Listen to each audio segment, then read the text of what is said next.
Johnny's here, you should probably Do his part.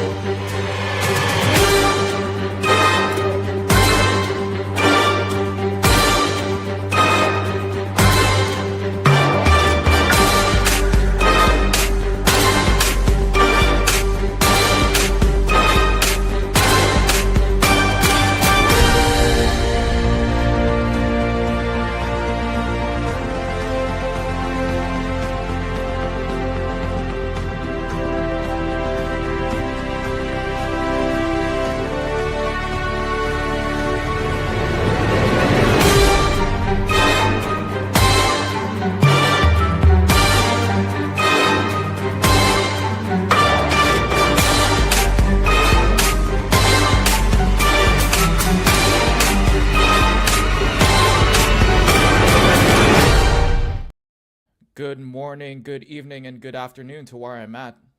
To everyone who's around the world, this is your boy Apologist Christian Apologetics, and today I'm joined by Apologist and Young Christian. And today we're going to be debating a bunch of people on whether or not Christianity is true and try to get them to deconvert us, pretty much. So, without further ado, how are you guys? Yeah, I'm good. Doing pretty well. Gotcha. Cool. I'm going to post the StreamYard link in the live chat right here. I think the link might not show up since you might... Tell me when you post it and I can check if it's there. Okay, I just posted it. You should probably pin that. Okay. Put user in timeout. I don't know how to pin it. Hide panel. Yeah, but I can show it like this. Yeah, but yeah, like everyone's free to join in. Pretty much like debate on whether or not Christianity is true. Give us evidence for why it's false, and yeah, we welcome anyone. In the meantime, we'll probably be going over like an Imago Logos video while we're waiting for someone to join in. I think you can pin the comment if you open it on YouTube and open the live chat and just hit like the three dots and then should be. Okay, bet. YouTube. Let's see here. But yeah, I'm Apologist Christian Apologetics. The main focus of our channel is to do apologetics research, and basically defend God's existence and the Christian worldview. That's my email over there. Those are my current projects. And yeah, we'll go on to Imago Logos to introduce themselves. Yeah, so for today, I guess that's just me and Cloudrider.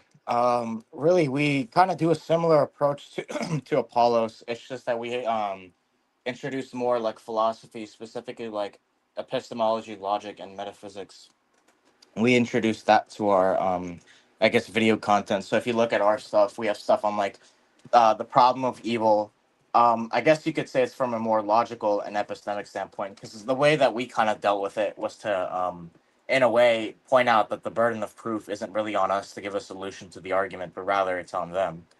One of our first videos on more like logic and metaphysics, but at the same time we balance it out with history stuff. We kind of combine the two, if you will.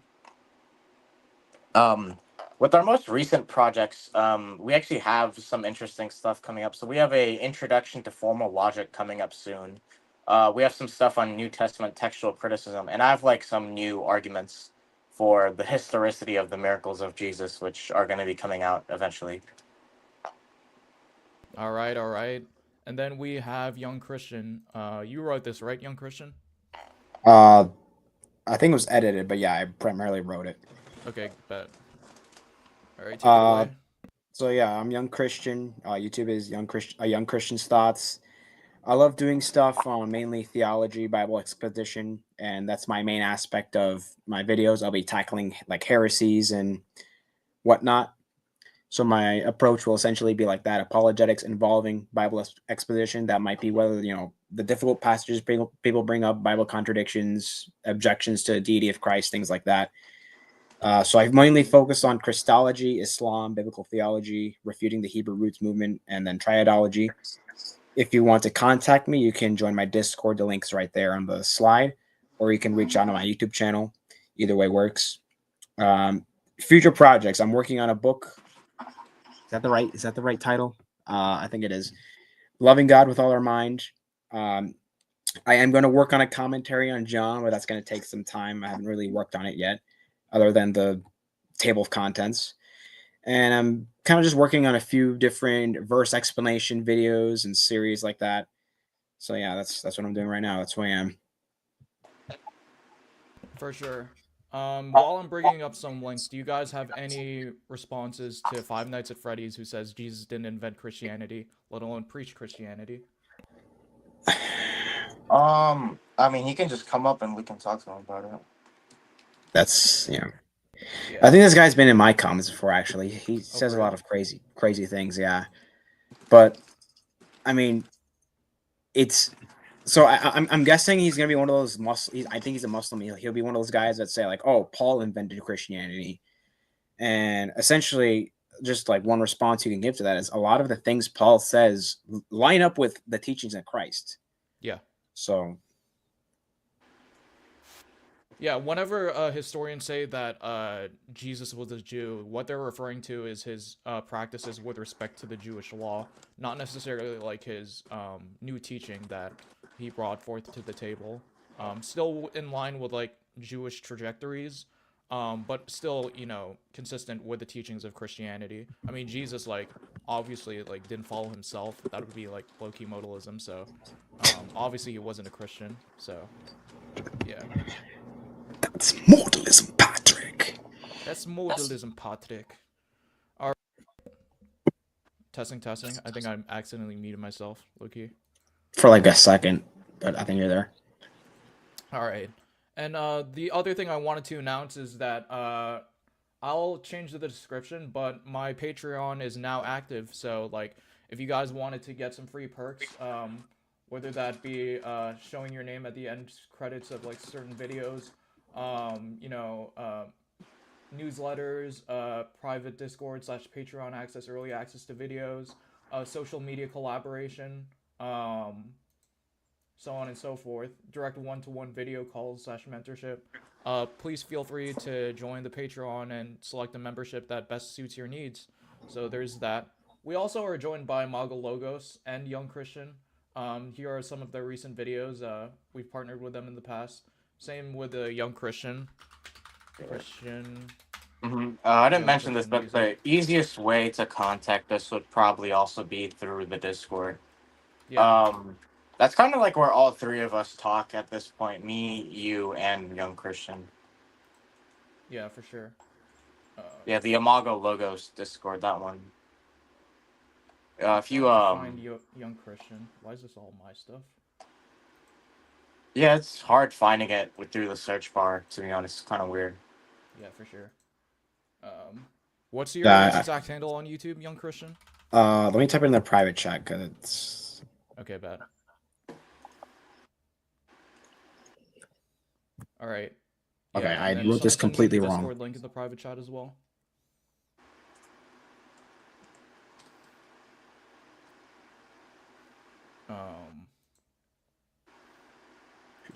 Okay, there you go. That should be it. Hey, okay, so apparently, I've heard that a Muslim might be willing to debate. Would you be fine with that, or is it atheist only? Me? Yeah. Yeah, we can have Muslims call in. I mean, we probably won't get a lot of people to call in to begin with. So like anyone, I know it says atheists mostly, but like feel free to have like Muslims or invite Muslims to join in. So yeah. But yeah, that's Young Christian. That's my Patreon, and yeah, that's that. And then I'll try to check some of the comments over here. Let's see here. Comments. When you say Christianity, what are you defining that as? Broad, at least how I would define it is not necessarily like a list of propositions you'd have to intellectually assent to. Although I would definitely say that there are like majors and minors. Like I guess what I'm trying to say is there's no one size fits all. Just broadly speaking, just a Nicene trajectory is how I would define a Christian. That's not saying that, given certain circumstances or like availability to information that one could be classified as a Christian or another. But like basically, I would just put it this way: God's existence, Trinity, and death, deity, and resurrection of Jesus Christ. So yeah, you guys have anything to add on to that? I think you basically covered it. And we're talking about in the context of what makes someone like a Christian, not as in if they're saved or not. We're just talking about like what is Christianity. So yeah, because being a Christian that's saved is an entirely different issue. So I just want to make that distinction. For sure. We got Dr. Bust Down joining us today. Yo, how we doing? We're doing well. Let's see here. Where are you at, Amaga Logos? He's right here. Sup? What's going on? I saw the ping on here. Let's see. It's just some more comments. What denomination are you? So I'm actually gonna say that online I'm gonna start hiding my denomination from now on. And I know I've made recent videos in the past regarding like my Protestant roots, but I'll keep it secret online from here on out. But people who know me in real life know what denomination I am, so there's that. Does someone mind putting the Discord link in the chat? Yeah, for sure. Just give me a second. Let's see, how do I share this? Invite people to Magalogos. Copy. And then I shall paste it. That is the Magalogos Discord. Hopefully you got it, Metzer. Alright, how do we answer aliens explaining the resurrection? So, like, I've actually made a whole video on this. It's titled, like, the logical entailment. I don't know if it's exactly titled that, but basically it deals with, like, the logical entailment of a resurrection with respect to Christianity. Let me post a link over there in the chat. But basically it argues from two main arguments. It's ex ante. Jesus predicted his resurrection, so if he predicts his resurrection, he also predicts God. We would be in good reason to believe that God exists based off of that. I guess you could say that foretelling of God's existence. And then number two, recursive perspective social inferences, which basically goes into the science of what it means to lie and like what are the cognitive loads that are required to lie, and how that's basically ad hoc. So let me paste that in the chat. Yeah, is my mic working real quick? I can Yeah, probably your answer mic that. is working Yeah. now. So basically, the way we'd answer that is pointing out that aliens are kind of just a terrible explanation for it. This has to do with the fact that, first of all, prima facie, right? Given that this person is doing miracles and going around Judea claiming that the source of these miracles is divine action, that's gonna at first point just make divine action just the best explanation, because then you're gonna have to like come up with, say, for example, some motive for this person to lie or something similar. On top of that, right, aliens are a complex explanation because God is simple and doesn't require any parts. And whenever you use God as an explanation, that's not going to be a convoluted and ad hoc explanation because of the fact that God is simple. So aliens are going to be a very complex hypothesis, whereas God is simple and thus is not a complex hypothesis to explain things with. Yeah, and I'll shout out to my mentor Tim Howard who taught me this, but the very fact of like God being tri-omni does not make him complex. Well, Just yeah, the because possibility space, just pointing out to a possibility space of action doesn't make something inherently complex. You know, like I have the ability to have my hand over here, over here, over here, over here, over here. That doesn't make it more complex per se. But I mean, you know, the thing with it complexity and the Trinity, the persons of the Trinity are identified with the divine essence.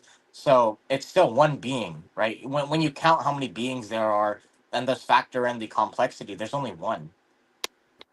yeah, for sure. Occam's razor deals more with like the ontological, um, I guess you could say like properties of like a being as opposed to like possibility space. So definitely for sure.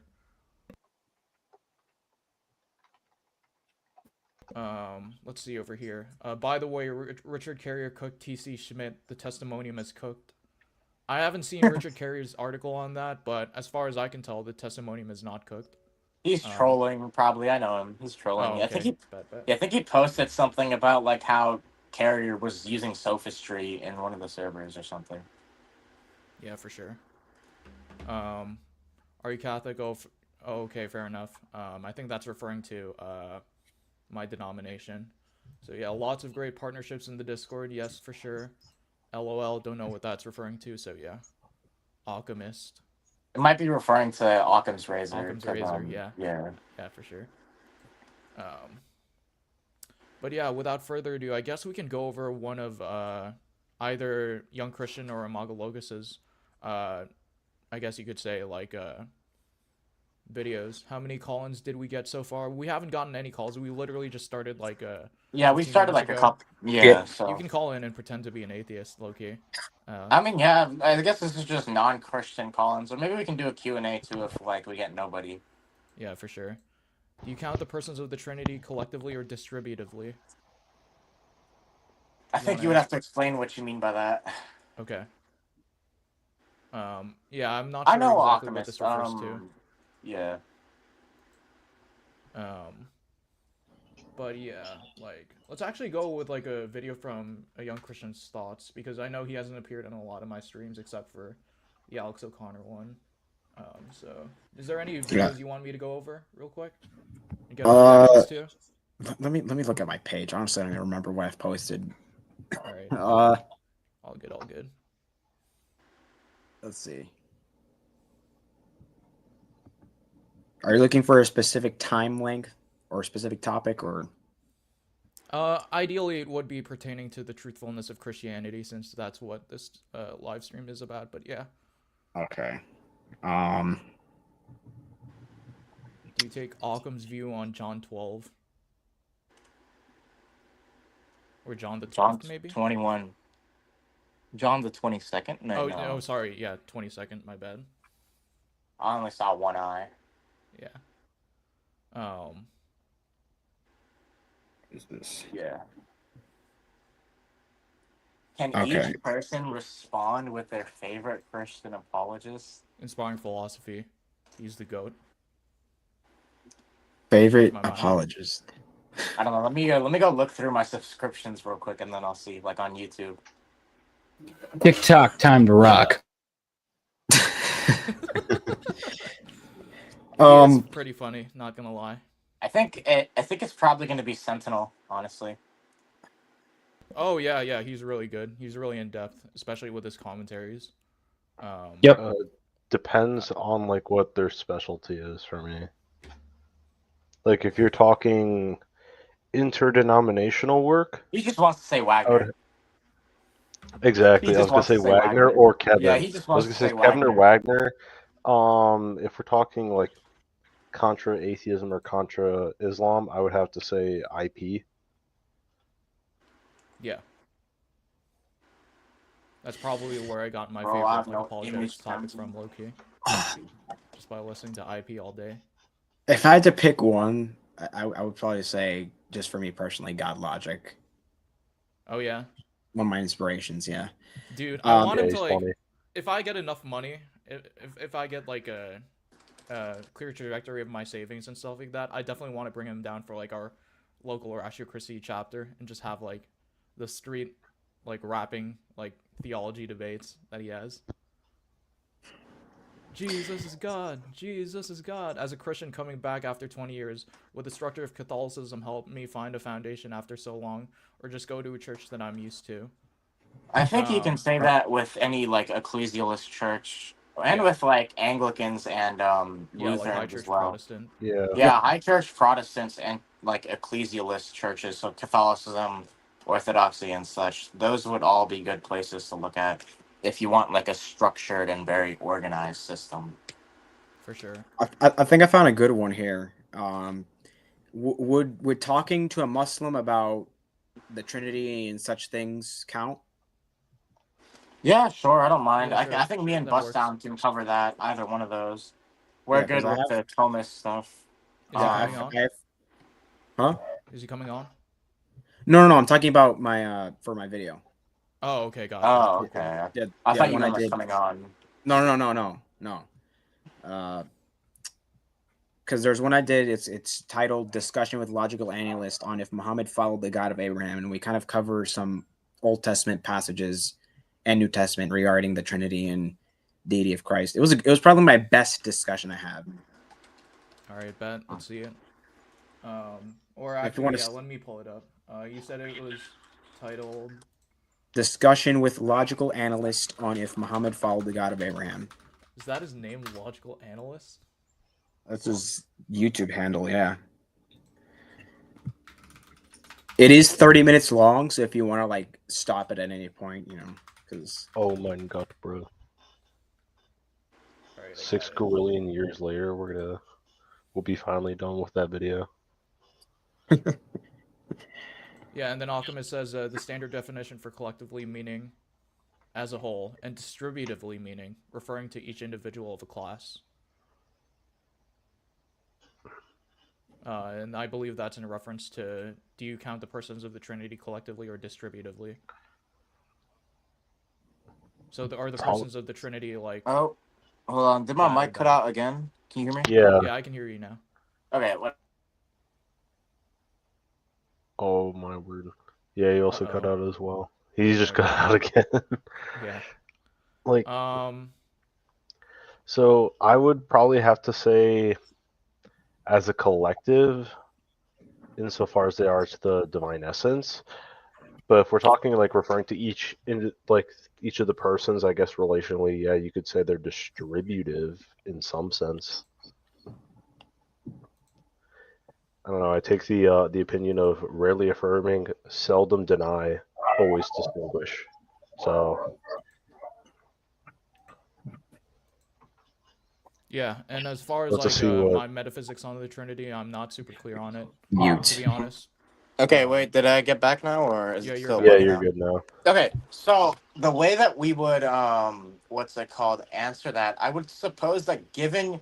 So I think what he means is when we count three persons in the Trinity, are we counting distributingly, meaning each individual?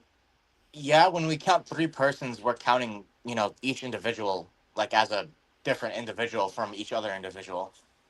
But when we say that the three persons are one, we're speaking insofar as they are really identified with the singular divine essence.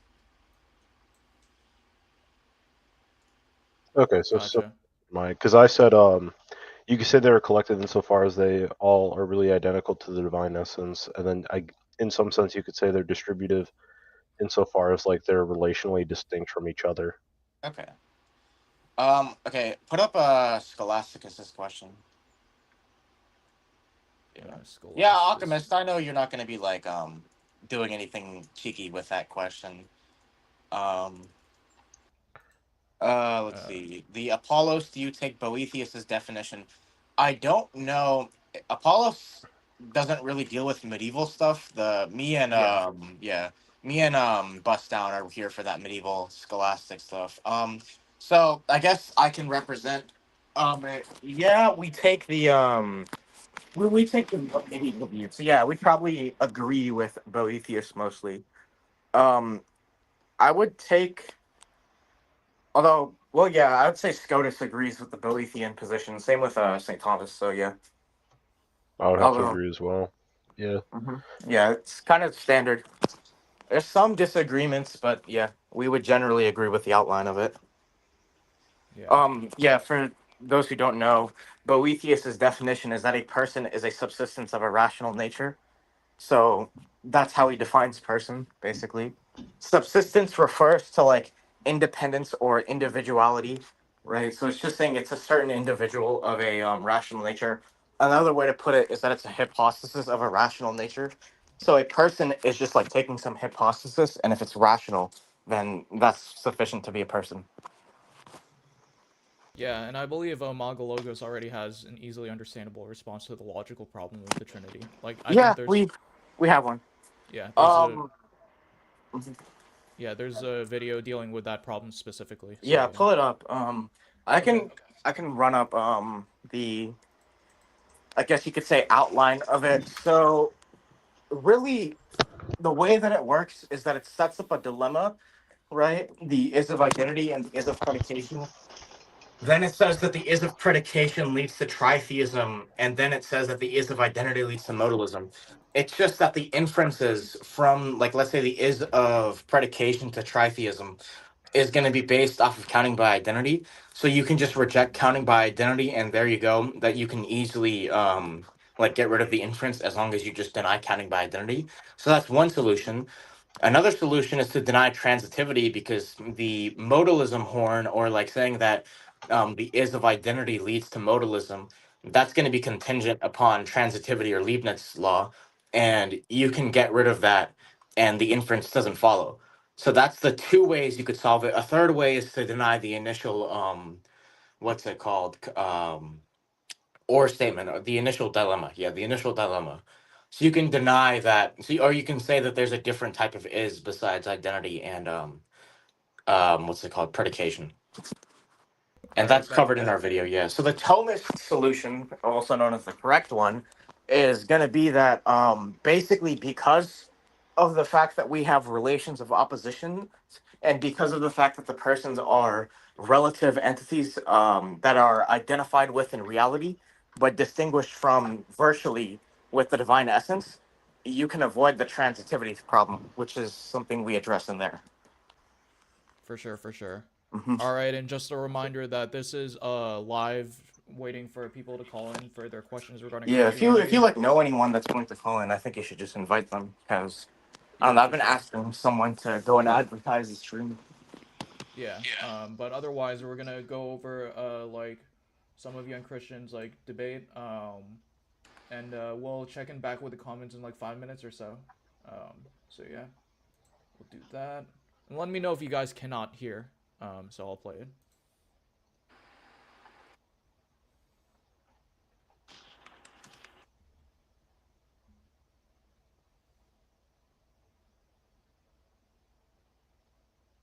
I'm Well, I see muted. you're muted. I don't think we can hear. You guys can't hear it? Yeah. Yeah, I All right, can't yeah, hear. give me a second. By the way, really quick, I want to shout out the channel that I was on there, Christian Apologetics Network. They mainly cover Islam, and they go live every Saturday, I believe 10 p.m. Not 10 p.m. 10 a.m. Eastern Standard Time. So that's where I had that discussion a few months ago. Gotcha. Yeah. Also, Scholasticus, are you from the DoorDash Thomas post? So I saw he posted it on his channel. Because I think me and Bustdown are going on DoorDash Thomas channel to oh, okay. What's Yeah, your we're gonna username on the what's your username on the Discord then? Because he says he was on the Discord and got pinged.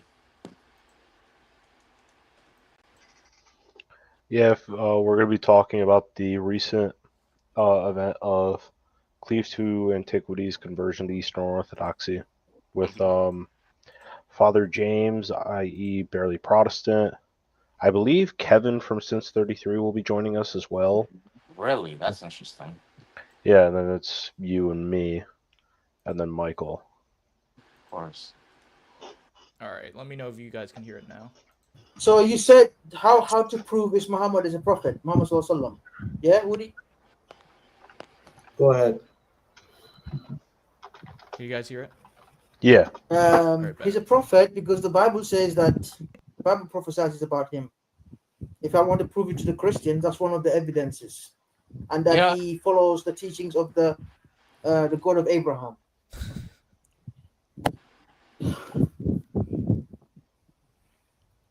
John, you might want to pause it there because I do have something interesting about that. Okay. Johnny, did you see what I sent about the criterion problem? I think so. Yeah, so like the basic question is like, if you're gonna use, let's say, the Bible to prove something, then if you're gonna say at the same time it's corrupted, then if you're gonna use the Bible as evidence, you need a way to know which parts are not corrupted. So there needs to be some criteria letting you know that, hey, this part is true, and another like criteria saying this part is false. But if you can't find a non-circular criterion, then the whole system collapses. And there isn't a non-circular criteria as to why. Like, let's say, for example, they want to say that Deuteronomy, what was it, 18, that they used to supposedly prove Muhammad. How do you know that part of Deuteronomy is uncorrupted and thus can be used to establish Muhammad's prophethood? Right. Yeah. So what criteria can they use? And it can't be the Quran or something like that, because that would just be circular, since the Quran is the thing in question. So Right. that kind of like makes the argument fall flat at the beginning. Yeah, Yeah. guys, but the Quran is the zikr. It's the criterion by which we measure whether or not to follow the Bible. Yeah, except that zikr word can be used from Muhammad against the Quran, so I guess Muhammad is the criterion by which. Don't You know, the Quran don't is make me made. crash out, man. Don't make me crash out. Yeah, it's possible to derive a criterion that's either circular or just arbitrary. Yeah. I think towards the beginning here, it might like be a few pauses. I don't remember how I might have edited that part poorly. We'll see. But it'll pick up. It'll pick up. Seems Alright, you have bet. someone new, Ice Inferno. I haven't seen that person before. Is he atheist or? No, he's No, from the he's in the IP Inspired channel. Philosophy. Yeah. Oh, okay. Yeah. I mean, so it's up to you guys to challenge me. What I said, it's up to you to say to me, show me references, evidence. All right, if you can speak to young Christian, then Okay, that's a little bit fast. Let me just put it at 1.5. Let's hear from the logical analyst, boys. To challenge me, what I said, it's up to you to say to me, show me references, evidence. all right, if you can speak to young Christian, then the floor is all yours. So. Were you speaking to me? Young Christian thought. I mean, do you want to have a like a discussion with our friend Logical Analyst since you're like, I think I have a little bit of time. Yeah, I can do it for maybe 15 Yeah. minutes. Yep. yeah, and then we can carry on the discussion. Did you, young Christian Apologetics? My name is Logical Analyst, so I want to introduce myself to you before we speak. Nice to meet you, and I hope the discussion is good. Now, did you hear what I said? Did you hear what I said about? I think you said, correct me if I'm wrong, but I think you said that Muhammad followed the God of Abraham. That's right, and also he's also mentioned in the Bible. Okay. He's been prophesied in the Bible. So it's up to you to challenge me and say to me, show it to me the evidences. I've made a claim. Woody smiling. Okay. Can I share my screen? Yeah, of course, yes. So, So I don't what are you ask the owners of the smiling channel. at? Right there. Not me. Yeah. Oh, I think Christian Apologetics Network is not here, but Yeah, ask me what to and I'll say. Go to Genesis 18. Okay. But and before we do that, I just want to ask the question: can Allah appear like as a Can you man? pause it right or there? come in the flesh? No. Okay, good. So we can. Oh boy. All right. Get it right. Sure, I'm looking at the right Angel thing. of Okay. the Lord. Leave it there.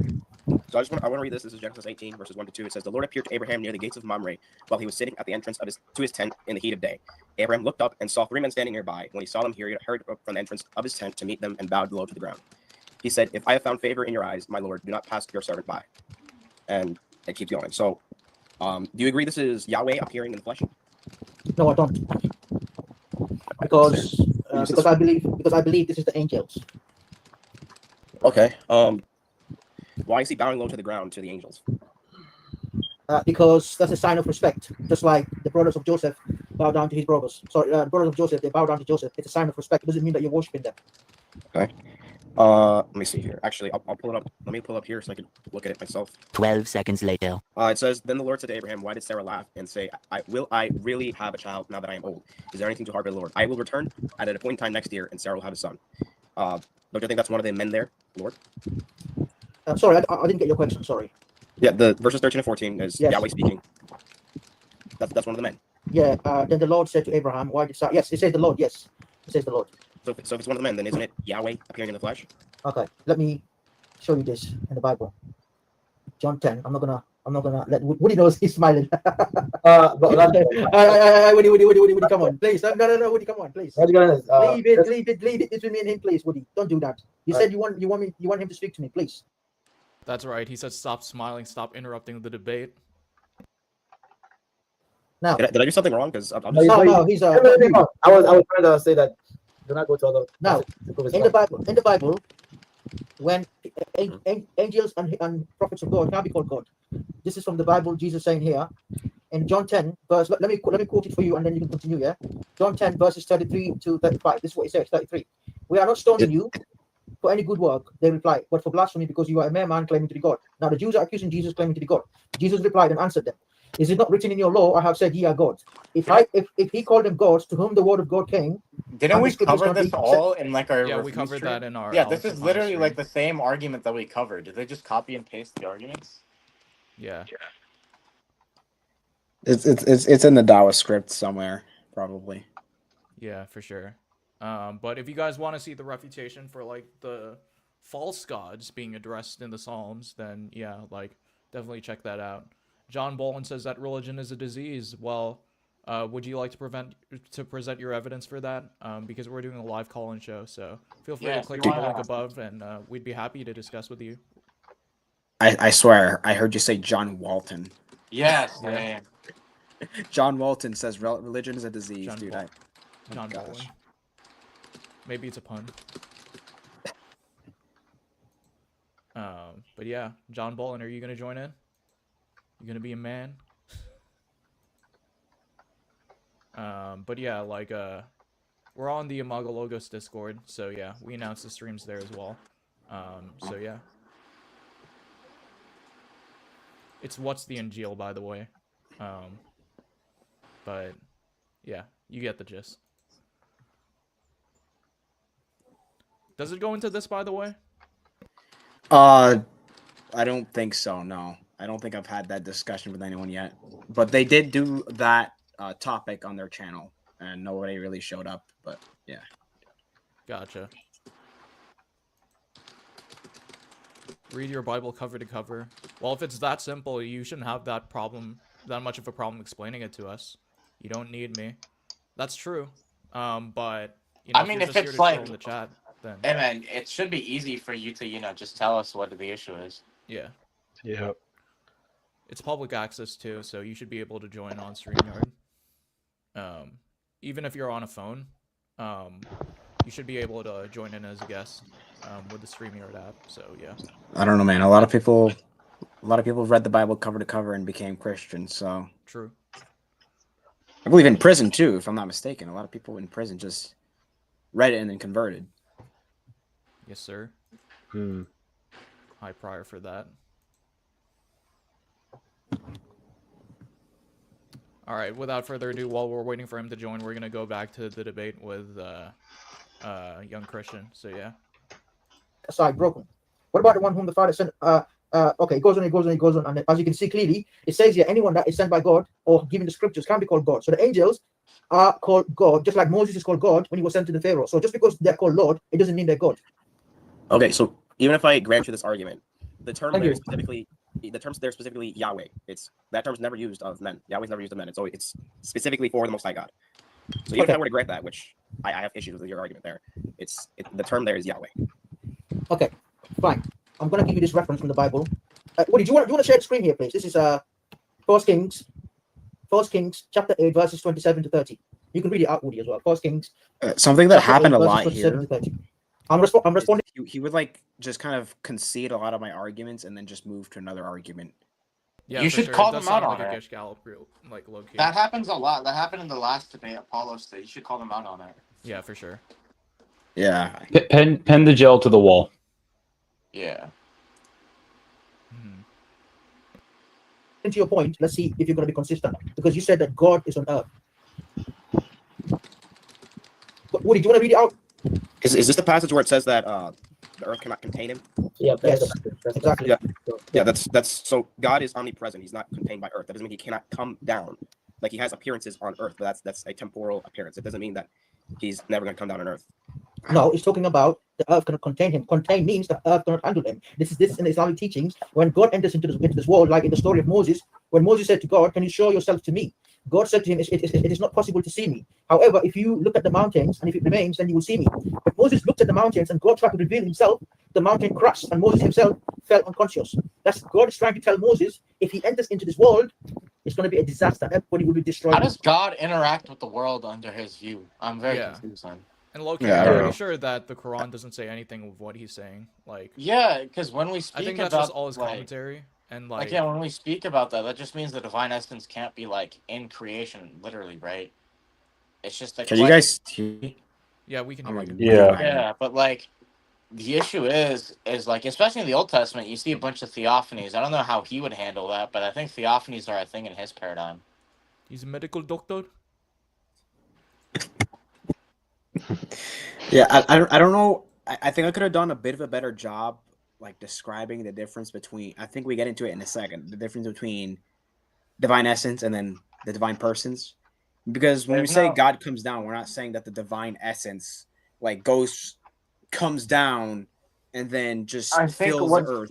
Yeah, so what he means basically is, to explain this in more scholastic language, is that the divine essence isn't incarnate, but only one specific person. So the terminus of, like, let's say, so like the human nature, there's a relation from the human nature to the divine person. The terminus of that relation is just the person, not the essence or the other persons. Yeah. Right. For sure. Yeah, only if two it, left hands, duh. True. Yeah, it do be like that when you're a goblin. God cannot a composite God cannot interact with the world, I guess. Yeah. All human beings, the mountains, the trees, the animals, everyone will die. That's why it says here in the Bible, the earth cannot contain. And he said, let me read it out. It says here, but God, what will God really dwell on earth? The heavens, even the highest heaven, cannot contain you. How much less this temple I have built? Yet you give attention to your servant's prayer at his place. This means. So low-key, the only thing that's stopping me from doing this is just like figuring out how I'm gonna like stream like whatever platform they're on, to my channel. So like, Is that like even if we're gonna be joining like a Discord like call like on Modern Day Debate, I have to figure out a way to like share like the audio and all of that. When you say raid streams, what do you mean? Like, isn't raiding not allowed by TOS, or?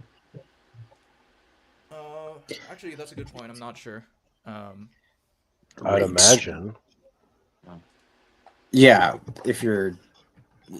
I mean, I was on with Brother Maverick, and we raided God Logic, but it was more like a friendly raid, not like a, we're taking over the stream. So it would depend on the situation, probably. Oh, okay, fair enough. Like if I brought a bunch of Christians to a small Muslims channel just to ruin a stream, that's pretty jerk of a move. So.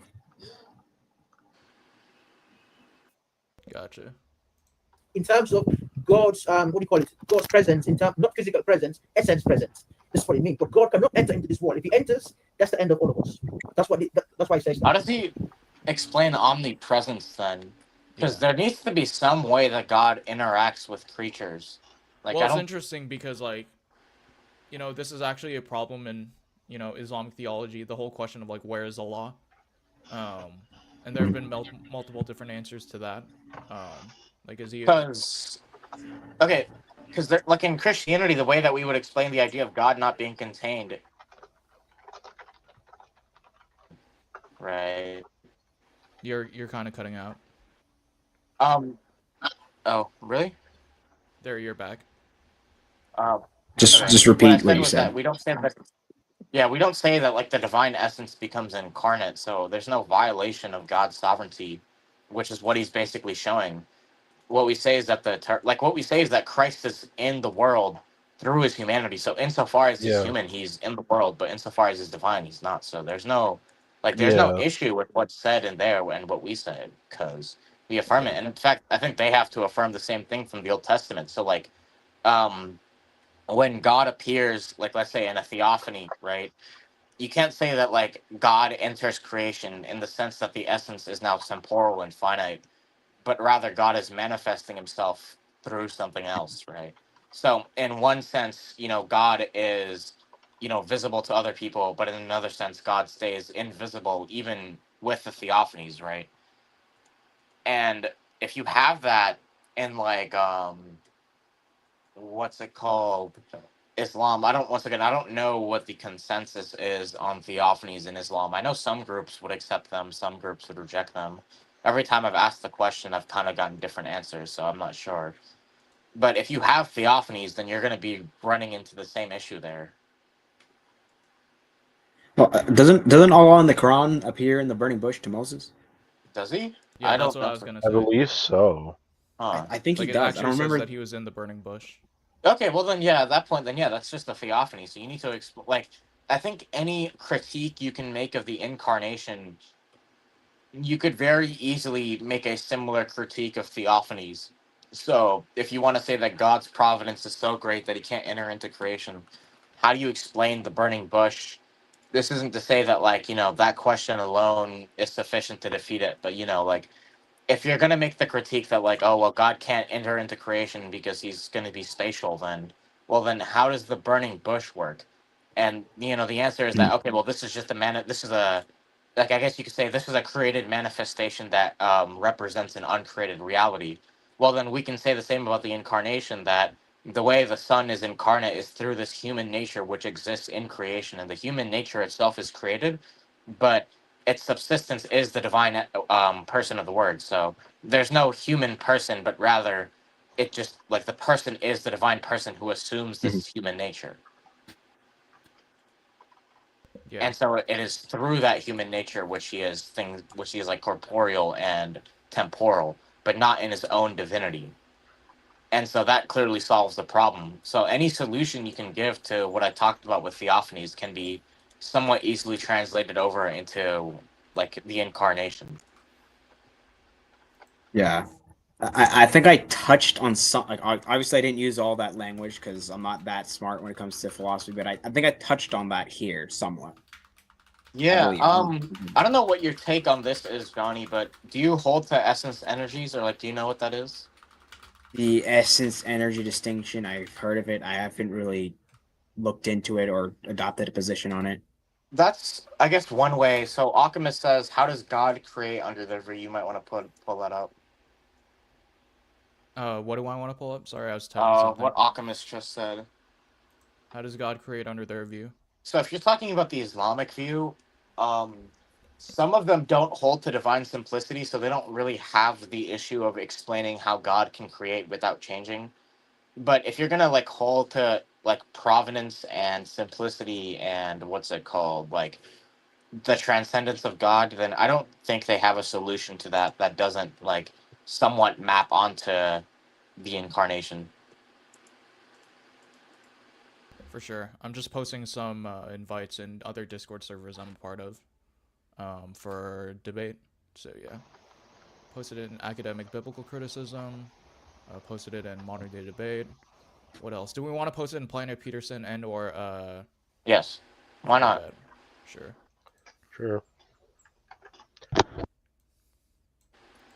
I don't have permission. But yeah, so what I was saying with the essence energies distinction is the way, like, Eastern Orthodox would solve the theophany problem would be that there's energies that enter into creation which manifest God. So these energies are uncreated and they enter into creation, while the essence doesn't. It's just the issue is that I don't think a Muslim can really use the essence energy stuff because they don't have that in their worldview. I mean, most of them, at least. I've yet to see a Muslim talk about essence energies distinction. Yeah. Apply to that. Okay, yeah, let me continue the video. How would you respond? Let's see. Is it my turn to respond? Yeah. Go on, bro. So, yeah, as I said, I don't think this. So, God, when he appears, I would say that he veils his glory in a way. Like, for example, in the incarnation, Jesus, there's a sort of veiling, so that when you see him, you're not destroyed by the glory like in the mountains. Yahweh coming. I don't remember which passage you're referring to specifically. Yeah, he put the verse. I didn't notice at the time, but he put the verses on the screen for me to use to respond. Verses 13 and 14 talk about God dwelling in the temple. So I was like, I guess I could have brought that up, but I didn't. But I don't think it's much of an issue. Dang. Oh well. Whoops. Oh, this is in the Quran. It's not in the Bible. It's in the Quran. Is it about Moses God saying that you can't see me live? Is it that passage? Yes, I mean it's similar to Islam, but I'm talking about the Islamic side, the Islamic side. Well, of course, you have it to the Bible, but it's not exactly identical. All right, so that means God can be seen if you want to go to the logic. Okay, go ahead. No, God cannot be seen because the Bible says God cannot be seen until you leave. The Bible says that. But why don't you stick to the Bible then? Because that's what you was quoting. No, because I told him the Prophet Muhammad SAW believes in the teachings of the God of Abraham. So I have to use both scriptures. I have to use both. So I got confused because the scripture he's actually Woody, let him talk because he said that you want me to engage with him. I know, but just giving you a reference. Exodus 33, verse 18 to 22. That's what you're quoting. Go ahead. Okay, you can go, young Christian. Yeah, I mean, so Exodus 33 in that passage, I believe that's Moses speaking with God, and I think it says something like you can see my backside or front, but you cannot see my face. So that's Yahweh in his full glory, but Yahweh has appeared before to Moses, like in the burning bush, but that was a veiling. Okay, that's in the okay. There's a okay now when God Almighty has seen, when Moses seen the backside of God, don't you think that contradicts the idea that no one can see God and live? Because that's the backside is one of the parts of God Almighty. Doesn't the Bible say that? Right there, I'm sure. What he passage kind is of that? Where it switched says, the argument. no one can see God and live. Yeah. Because we went from can God appear on earth to can God be seen, yes or no, the contradiction. Like, I mean, if you pause it there, doesn't this kind of just destroy his argument at all? Because there's one sense in which God can be seen, and there's another sense in which God cannot. We can just apply this to the incarnation and just say the incarnation involves once again a created reality, right? The human nature being really related to the divine person, and that explains how God can be seen, basically. So like the human nature is assumed by the person. However, the person in his divinity doesn't enter into creation, nor is the person in his divinity seen, but only in his humanity. True. Exodus 33, verse 18 to 22. That's the one. Yeah, He's Exodus. talking about no one can see God. That sounds like John 1:18. Yeah, something like that. Yeah. Yeah, no one can see God, but the only begotten God, who is in the bosom of the Father, he has made him known. So yeah, so John 1:18. There are two ways to understand that. The first way is from the Greek word horao, where in the form there horoiken, which can mean to see, but can also mean metaphorically to see with the mind. So that passage can mean. Oh, we got a caller, Modern Atheism. Hey, what's going on, Modern? Hi, what's up? Doing well. Hello. Doing well. Finally glad that we got a caller to call in. So yeah. Oh, that's great. I saw you on. I remember you from Grayson's debate. Yeah. Peterson. Yeah, that was a good debate, I think. Yeah, I think it was the most charitable debate that I had out of the 3 debates I was on Modern Day Debate. I also saw the other one with Craig, and I agree that was not so good. It was a lot of a bit of too much insulting. Yeah, for sure. It was. I agree. He was kind of mean. He was being like very rude. I think. I think you're. Yeah. Yeah, for sure. Well, cool, man. We're just doing a live stream just to see if anyone had any objections to Christianity, and I know you've put out your content for the atheistic worldview. So, is there anything you wanted to discuss today in this particular stream? Oh no, I was wondering, you would like if I present you with the very broadly, what is the skeptics naturalist hypothesis for the resurrection? If you could tell me like what do you think is the main problem with it, right? I will formulate it like the regular hypothesis, and you tell me what do you think this is like wrong, right? So the way, right? That okay? Yeah. So the way I see it, what skeptics say like very broadly is this: Jesus did exist and did God crucified, and he died, right? And then some disciples had some visions or hallucinations that actually led them to believe that Jesus had risen. So many skeptics, I think, most skeptic scholars, they agree that the disciples weren't lying. They think that they were visions. Like serious scholars like Bart Ehrman, they say that the disciples truly had a belief.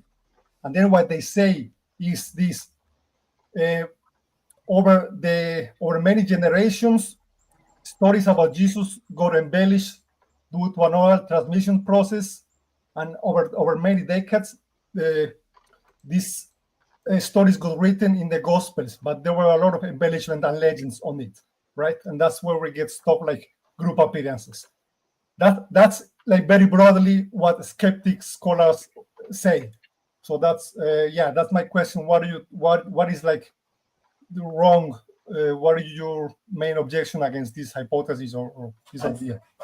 Yeah, for sure. So I would say that broadly speaking, it conflicts with the historical reportage model, which basically asserts that these are what the original eyewitnesses claimed. it doesn't discount maybe, say for example, like greater descriptors being added over time, say in the Gospel of John. But what I will say about that is, if I share my screen, a lot of like the legendary development like hypotheses like do a lot of like cherry picking, you know, like Okay. so with respect to like building like their case of legendary development. So merely pointing out so-called contradictions or discrepancies doesn't prove necessarily progressive development. As a matter of fact, you can even point to discrepancies that make later gospels, gospels that we know that come later within the timeline, to be more developed. Like, say for example, John's gospel says, "I thirst," showing weakness in Jesus and his humanity, versus Luke saying, you know, "Oh, Father, forgive them, for they know not what they do," and things like that. So some more of these examples include things like there's like a whole like series that Lydia McGrew did with what do you call it, regarding the legendary development hypothesis. Yeah, here like Matthew's gospel talks about the famous quote unquote zombie apocalypse. Yeah. And that's not present in Luke or John. Yeah. So yeah, it really depends on a lot of like cherry picking details in order to derive that legendary development, is what I would say. Yeah. So that takes care of the legendary development thesis. As far as like the original disciples having like sort of like hallucinations and or illusions, like there are different objections that are tailored towards each of those, because like there's actually a real distinction in psychology between hallucination, illusion, and hysteria. Hallucinations is just like the idea that they're, you know, coming whole cloth with like a new I guess you could say idea that's like it's totally internal in their mind. Illusion is more of like they misperceive something that's really out there, but it's not really Jesus. And then hysteria has more to deal with like I guess you could say the emotive, charismatic experiences that might generate like some sort of like quasi belief that Jesus was resurrected.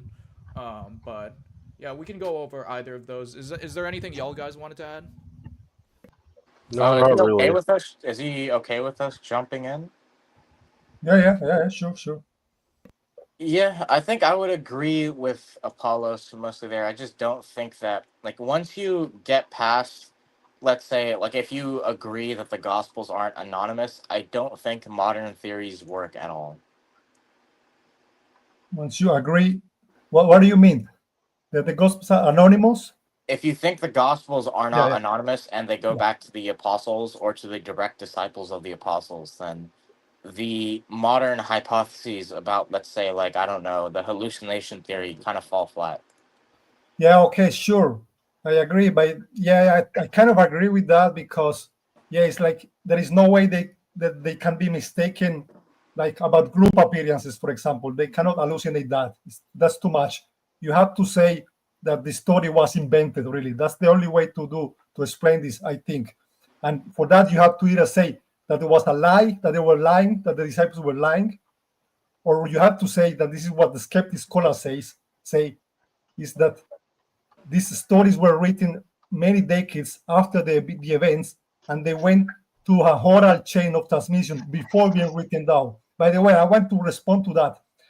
I do agree that the skeptics sometimes they cherry pick data in order to show a pattern of development between Matthew and Luke and John, and sometimes it's not so clear. For example, Matthew and Luke are too close to really to be able to identify a clear pattern. Two-source hypothesis, that's correct. Yeah, I wouldn't accept the two source though. So that critique, like, I know you're not necessarily running it, but I'm just saying, like, if you don't accept the two source, then any argument from development doesn't really work. What's the two source again? That Matthew and Luke relied upon Mark and Q. So it's that Mark came first, then Matthew and Luke, and then John. If you reject the two source and go for something like a Greisbach hypothesis, where it's Matthew, Luke, Mark, then John, or even with the Augustinian view of Matthew, Mark, Luke, John as the order, then any idea of development doesn't really work. But I'm not talking about development between Mark and Matthew. I'm talking about development of the oral tradition between the events and the 40 years, which is when Mark would have started. I'm not talking about development there. This I can understand that. You can dispute whether or not the oral tradition would have developed, but that's not really relevant here. I guess my question would, assuming like under the assumption that the Gospels are eyewitness testimony, would you say that the liar hypothesis works? Just assuming that they're eyewitness testimony. Yes, I would say it works. Really? So you don't think we can rule out the explanation that they were lying, even if we have the Gospels as eyewitness testimony? No, I don't think so. I don't think so. Why not? I know you're familiar with the arguments for them not being liars, so why don't you think they work? Well, I don't think they're strong enough to. I have a bit of an interesting theory about this. It's a bit of an original theory. I have this eerie theory. The disciples had a genuine belief in the resurrection of Jesus. They did talk, okay, Jesus rose, but they lied in some of the details in the Gospels because they wanted to make it like more persuasive to people, or because they wanted to attack heresies, or because of some other reasons. I think this is at least like possible, and as long as it's kind of possible, it sounds kind of possible. I think it like beats the miracle explanation because of human, well, things. I don't think any of us really would agree with Hume's epistemology, but even then, right, the only reason why we would expect them to invent details is if their appearances weren't convincing enough, right? But if the appearances weren't convincing enough, right, that they saw, then the question just becomes, why would they believe in it to the point where they would go out and knowingly suffer for the faith? If the appearances were not convincing enough to the point where they could just write it down without embellishment, I don't see what would convince them to go out and, like, say, for example, become martyrs or just be persecuted in general. Yeah, I think their appearance could be convincing enough for them, and they could understand that. But I could also understand that this wouldn't be convincing enough to others. Like, I get an appearance and I feel it. I feel that it's so real. Like, I just know it in my soul in some way, right? But I understand at the same time intellectually that this is not going to convince you. So I choose to lie to make it more convincing. I think that a scenario is at least not possible. So hold on, you think the appearances were convincing enough to convince them, but they wouldn't think that they would be convincing enough to convince others, right? Yeah, that's basically. Okay, so you think that would they have deliberately lied, or would they have unknowingly lied? Like, No, deliberately. Okay. So then, once again, I would just ask: since Christianity is a religion that prohibits lying, even for that purpose, would you then say that they wouldn't have actually believed in Christianity? Is it really clear is it absolutely clear that Christianity forbids lying? I have some quotes, I'm sure I have some quotes from Richard Carrier's last book, Historicity of Jesus, that mentions church fathers saying that sometimes it is necessary to lie. You're referring to Eusebius probably, and he's misquoting Eusebius then. Okay, I don't know. Mike Lacona has like a footnote in one of his books about the resurrection about that. But more importantly, right, there's a quote in, I believe, Romans 3, which talks about how even if it's for a good purpose, it's not good to lie. So the issue then would be like, since I think you would agree that they would have believed in Christianity, right, the apostles, because I highly doubt they would be martyred for something they did not believe in. Then the question just becomes like, how does that work if Christianity prohibits lying? Well, honestly, I find modern Christians find all kinds of rational. Modern Christians also believe in Christianity, and yet they lie. It's like, okay, how do you explain that? I think. Well, yeah, I don't think any of the liars would go out and get martyred for their faith. Yeah. So I don't, and plus, I mean, I would say that in general, the very believing and devout Christians would lie a lot less than someone who's more loose. And it seems that the apostles would be on the devout side of that. And not only that, like, you remember, like, we're talking at least 23 witnesses. So if one of them is lying, then all of the rest of them have to be on board, because many of them were persecuted unto death, and many of them did die for their faith. Yeah, that's kind of too big of a conspiracy, in my opinion. Yeah. You mentioned something about like I know it's not super related, but you mentioned something about details that were like that would have been fabricated but weren't there in the moment. But the problem is like even like here I have critique number 2 for the illusion hypothesis. Close distance encounters with Jesus, such as physical interactions, would have been resolved any potential misidentifications. So basically that it's just pointing out that it's human nature to double check. So say for example, Thomas double checking, is that really Jesus touching him and all that, and then you know having him eat in front of their faces like a fish and things like that. So proving that it was indeed a physical body. So like it's over a long period of time, like 40 days. So like it would have only been like I find it really doubtful that the disciples just sat there and just took it at face value. Even Matthew 28 says that that they were surprised or that they doubted. It doesn't say that they disbelieved, by the way. It just says that they doubted. But regardless, I find it like inconceivable that these doubting apostles wouldn't have like at least double checked that what they were experiencing was in fact the risen Christ, especially if they're going to their deaths in believing in such a thing. So yeah. Yeah, I'm not sure, like, if we can apply what modern people will do, if you can say that this is exactly the same as what ancient people will do. Like, modern people may be more skeptic and prone to double check it, but even then, I can find all kinds of people who believe crazy stuff. Like, people who have unalive themselves in cults because their leader told them to do this. I mean, really, some people are, they're not everyone is skeptic like that, you know, that they don't gonna double In the check. ancient world, we know they were skeptical, though. I mean, for example, I can get the quote in a bit when I'm back on my computer, but Graham Stanton mentions this, Andrew Loke mentions this, and you can look at the fact that in the ancient world, you had, like, for example, quasi-materialists who would be skeptical of religion, or how you had, for example, people who were skeptical of the reality of motion or of change. So in the ancient world, people were very skeptical. Okay, well, I'm not sure if pointing out that some skeptics really refuse is the same as showing a poll that says that in average the people were skeptical, very skeptical, not so skeptic. You know, I'm not sure. I think I can also point at some stuff. I know about a quotes by Tacitus or Josephus. He's saying that people are very superstitious and often believe all kind of silly stories. He's saying that about like the general population. I remember. I'm sure this quote says. I will have to dig it up, but I know That's okay, but the issue is that's relative to things that they would, for example, be hearing from like distant places about history in the past, not about things that they can go and check. And on top of that, we have to remember that Tacitus and Josephus would be like very good historians. So they're comparing what general people believe versus their level of historiography. It's all going to be relative. Whereas something where it's, for example, with the resurrection, right, where it's right in front of them and they can go check it, I don't think they would just not be skeptical and accept it.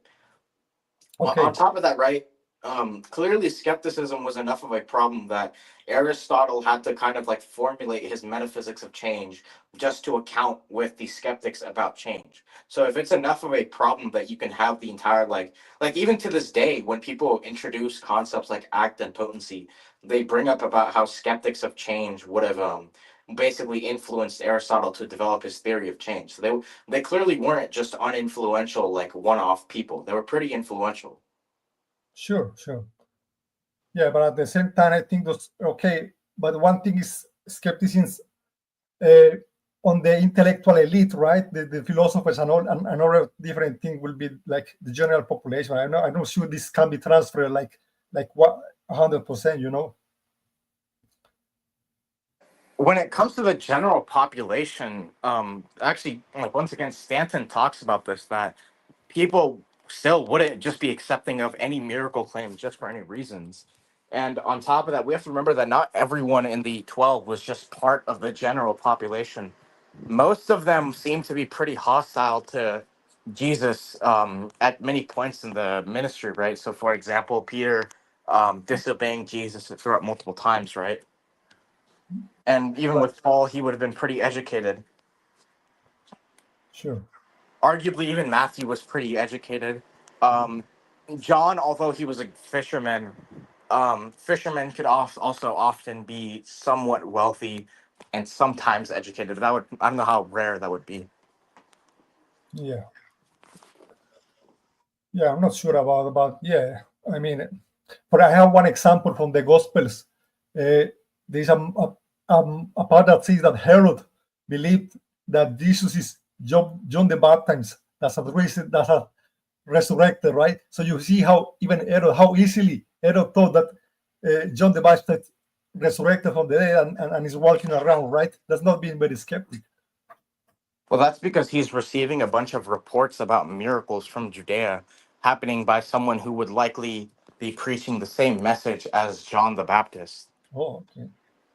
Sure. Yeah, and I would add onto that Herod isn't like actively believing in those reports. It sounds like more of like an afterthought, but as far as like we can tell, like by the, I mean, yeah, I think that's because of the fact, like, the reason why Herod would be so susceptible actually has to do with the amount of testimony coming through. It's like, for example, even after Jesus's crucifixion, right? You see a bunch of reports about Jesus doing miracles. Like, I'd say we can count like 5 to 10 sources, with most of them being within a century of Jesus's death, and so many of them being like non-Christian sources or extra biblical witnesses. And so we see a bunch of attestation to Jesus's miracles alone, implying that it's something heavily talked about. And, I wouldn't see why it would be something different during Herod's time. So if you're seeing that many reports about someone who preaches the same message as John the Baptist and who, is doing miracles, and you're getting a bunch of different reports from various different groups, I don't see it's far off or like unreasonable. Yeah, okay, sure. Let's just say I'm not really quite convinced that the people weren't skeptic by that, but okay, that's a minor point. I don't know. Yeah. yeah, for sure. Like my whole thing with like ancient people being skeptic is like if naturalism is true, they like people even in like the Iron Age would have seen that, if a person stays dead, they go into the ground. So like even under naturalism, like a lot of these people wouldn't be as skeptical. So like it almost cuts as like a double-edged sword. Right. So Right, like but weren't there like a lot of states and cults back then with a lot of crazy beliefs? I don't know. I remember Richard Kelly has an article on infidels saying like quacks and cooks of the ancient world, with a lot of crazy cults and Well, cult leaders who make people believe crazy stuff. so the issue when it comes to like cults and other miracle claims is that basically every miracle claim in antiquity is so far after the like supposed events that it's basically way too late to be used. Whereas with, say, for example, the resurrection, you have it even under a late dating of the gospels, you still have it within a century of the life of the figure, meaning that like those are two completely different basically, I guess you could say, situations. Right. Sure. But yeah, for sure. okay. But is there anything else you wanted to bring up, like as far as like your objections to Christianity, or I mean, we don't have anyone on the panel yet, so like Okay. calling in as a second So I floor, know- so we got time. I Sure. don't know if you were short on time, but yeah. No. I have a bit of time also. What else could be interesting? For example, when it comes to skeptics making a negative case against the Gospels, the most frequent thing they like to bring up is like contradictions, right? And for example, I think I have two that are good ones. For example, my first one is the flight to Egypt, the contradiction between Matthew and Luke. Are you going to bring up the census thing, or? No, the flight to Egypt. The fact that Matthew says that Joseph and Mary went to Egypt after Jesus was born in Bethlehem. And Luke, right? You remember that? Because an angel appeared to Joseph and told him that Jesus was in danger. But Luke specifically says, I will have to look up the verse, and Luke specifically says that after, there's a verse that says, after they were done with the rituals, Joseph and Mary returned to Nazareth. So firstly, when it comes to what a contradiction is just affirming and negating one and the same proposition in the same sense. And that's going to be important because Luke never negates the possibility of, for example, Joseph and Jesus and Mary going to Egypt in, let's say, like in between their travels to Nazareth, or them going to Egypt after their travels. So because Luke doesn't negate that, Luke is never affirming the proposition that Jesus never went to Egypt, and Matthew is never negating that proposition that Jesus went to Nazareth after his birth. So since Luke and Matthew are not negating and affirming the same proposition at the same time, or they're not negating each other's story, right? They're just telling two different stories. You can't really say that's a contradiction. Because in order for there to be a contradiction, Matthew has to say X, and then Luke has to say X is not true, right? But they never say that. Instead, you just have two different stories. So that's why I wouldn't say it's a contradiction. Yeah, for Yeah, sure. but Like the whole arguments from contradiction, I think it'd best be relabeled as arguments from silence or ignorance. And I'm not saying that to be pejorative as like it's fallacious, because there are legitimate like modus tollens, like arguments from silence and or ignorance. It's just that, you know, the law of non-contradiction explicitly is that A and not A is entailed from proposition B. So there's that. As far as like the flight to Egypt contradiction, I have the slide for that as well. The Greek word for immediately, let's see, eutheos, is not used in Matthew's description for the flight for Egypt. Instead, the lighter, more comparative verb to denote time is used os, which in other contexts is defined to the following English correlates as like when, while, since, because. So basically, Joseph is from Bethlehem, Mary is in Nazareth. Mary flees Nazareth and becomes a part of Joseph's household. They stay in Bethlehem for 2 years, whereupon they travel to Jerusalem, frequently for Passover and the purification rites. The Magi visit at around 3 BCE, and the couple flees to Egypt. Then they later settle in Nazareth again. So yeah. Okay. I don't know. Funny. There is a funny thing because I don't know where you got this from. Yeah, this is from Lydia McGrew's Mirror or the Mask. This is interesting because I have something that literally contradicts this, disputes that, and it's from Bart Ehrman. Let me tell you what I had. He's saying literally. I know. I just used this in a debate with real seekers. It says, the Greek says hos etelan, using the conjunction hos with the aorist. This is a common construction. When hos is used with an aorist verb, it's a temporal conjunction to be translated as when after. Okay, but here's the important part. Butterman says there are 12 instances of it in Luke, and it always indicates what happens immediately next. So every single time Luke uses this, is always the immediate thing after, right? Yeah, I would be careful from making that sort of like argument from like, oh yeah, Luke always uses it in like 11 different places to mean immediately, and I'd have to check each of those individually to see if they in fact mean like immediately. But yeah, feel free to link that article in the private chat or in the public chat or whatever. Yeah, I'd be interested in responding to it for sure. Okay, yeah, unfortunately, it's for members only. It's one of the posts only for members. You know. Say that again. Do you know it's one of the blog posts that is only Airman blog. Gotcha. Yeah. Yeah. But I just used it in a debate, and I can show you I show a screenshot of it, and like with his argument is there. I used so you can see it for like there. Okay. Yeah, for sure. But yeah, it seems like Lydia McGrew's findings seem to contradict that, so I definitely have to weigh both of those arguments. Yeah. But here's the thing: when you read, just think about it from a natural reading of Luke. Just, I think for me at least, I mean, it's like sometimes it's like, how come people don't see it? It's so obvious to me. Luke says when they were done with the rituals, they went to Nazareth. This like a natural reading. It obviously implies that after they went on the way to Nazareth, that's it. It means like, how could you say, okay, Luke doesn't technically say they didn't went to Egypt and therefore then it's fine. No, I mean, a natural reading kind of. Okay, the issue there is that if you're going to say they're contradictory, then what you're saying is that Luke is saying something and then Matthew is saying the opposite, right? But if what Luke says doesn't entail or imply or directly state that what Matthew is saying is false, then there's no contradiction. Okay. It would just be they're telling two different stories.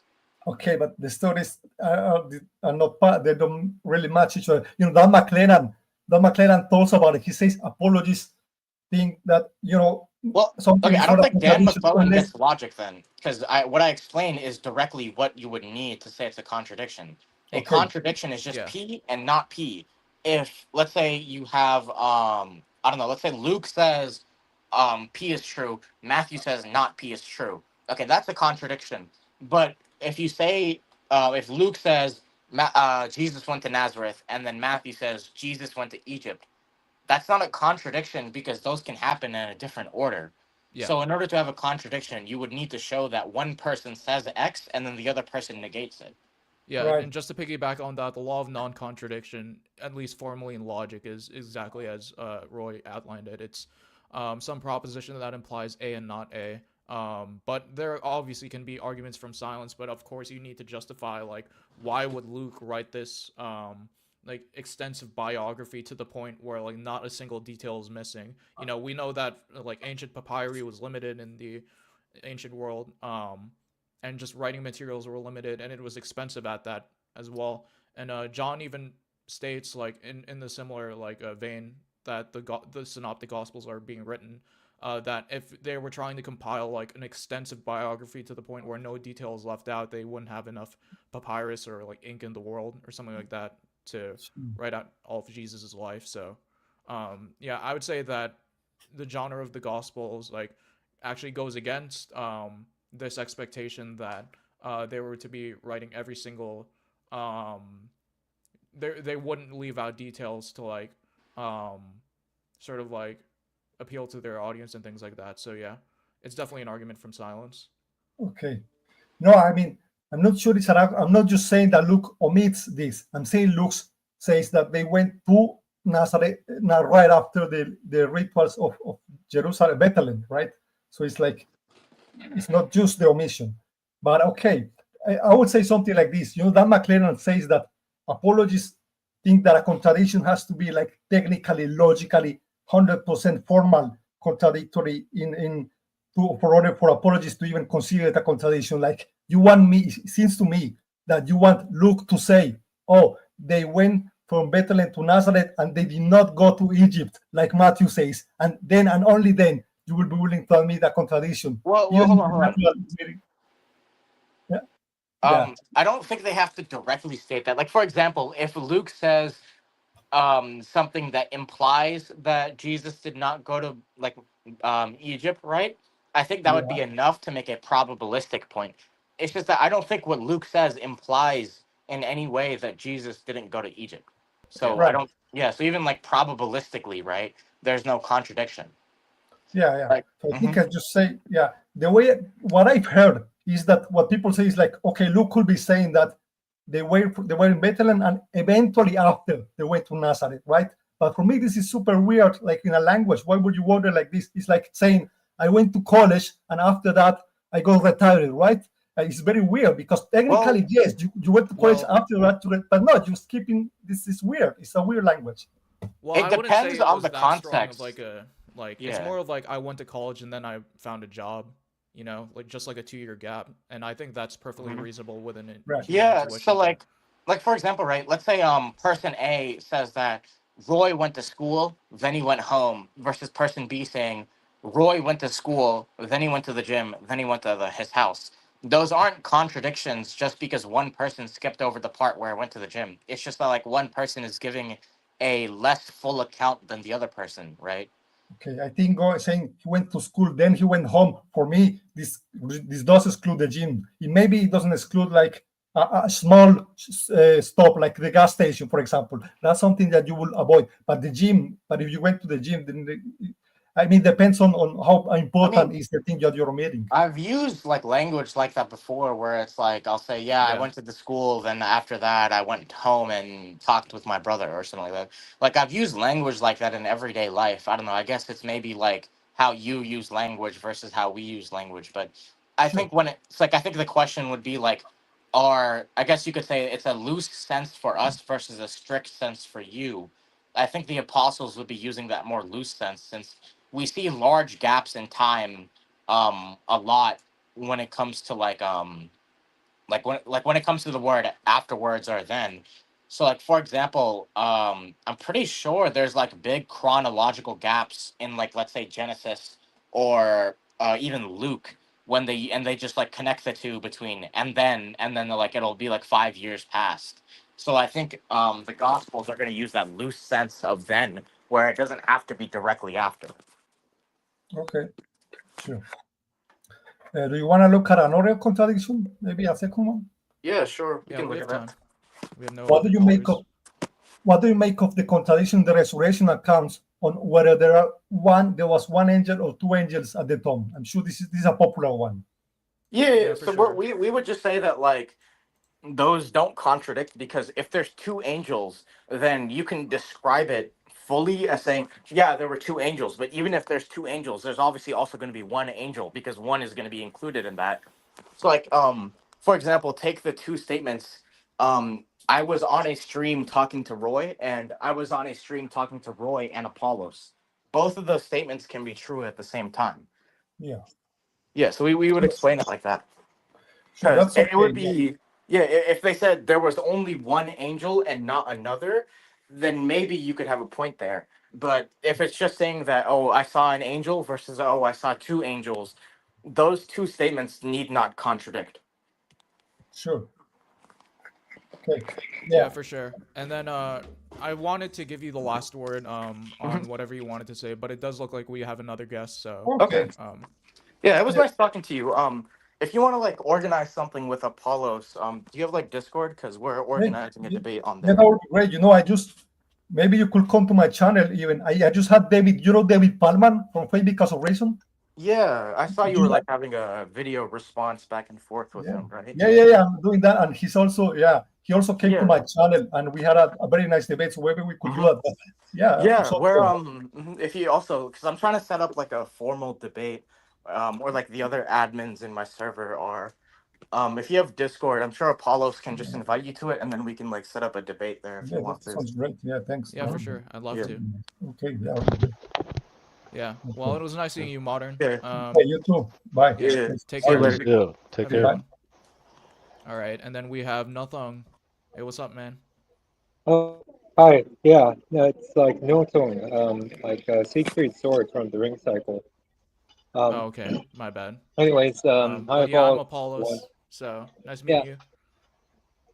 I can't really hear your audio. It's not very clear. You hear me now? Yeah, a What little about better. now? Yeah, a little bit better. Okay. I'm projecting. I have to be in public today, so I think it's fine. My question is, can you prove naturally that God, is personal, as in a person who feels and speaks? Well, there's a bit of an issue there because I guess you could say the official position of this panel is something like Thomism, because the non-Thomists here don't really care for philosophy that much. We don't think God has passions in a proper and literal sense. We think God is emotional only in an analogical sense. Yeah. So we don't say God has literal emotions like how creatures do, but rather it's only analogically. So like there's no need for us to prove that God feels or has emotions, because we don't believe he does in a proper sense. Well, I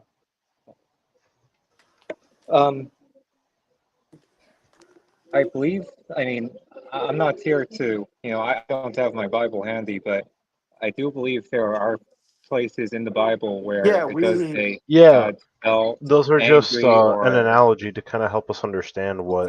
So there's something called analogical predication, which is how Thomists would interpret a lot of places in the Bible. So, for example, it says God is a rock, but obviously that's an analogy meant to understand, right?